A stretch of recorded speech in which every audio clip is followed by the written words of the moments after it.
এইটো ভিডিঅ'ত আমি ডে এণ্ড কৰাৰ পাছত আপোনালোকে ডেইলি একাউণ্ট বা বোডা কেনেকৈ জেনেৰেট কৰিব সেইটোৰ কথা আলোচনা কৰিম।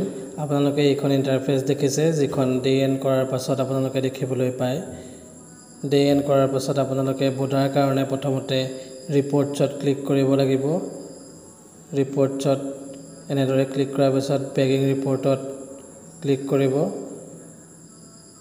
তাৰপাছতে আপোনালোকে বোডাত ক্লিক কৰিব আৰু তাৰপিছত আপোনালোকে এনেদৰে ডেটটো চিলেক্ট কৰিবলৈ লিখিবলৈ পাব। যিহেতু আজিৰ আমি বোডাখন উলিয়াম, সেইটো কাৰণে আমি 30 তাৰিখত ক্লিক কৰিম। আপোনালোকে বেলেগ ডেটৰ তেনেকৈ ডেটটো সলাই পেলাই জেনেৰেট কৰিব পাৰিব। তাৰপৰা জেনেৰেটত ক্লিক কৰিব।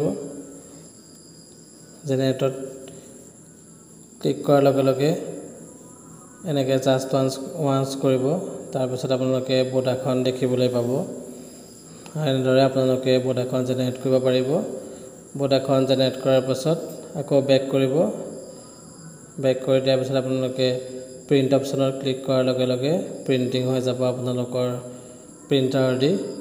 কিন্তু আপোনালোকে এটা কথা মনত ৰাখিব, প্ৰথমতে বোডাখন জেনেৰেট কৰি ল'ব লাগিব, তাৰপাছতে প্ৰিণ্ট হ'ব।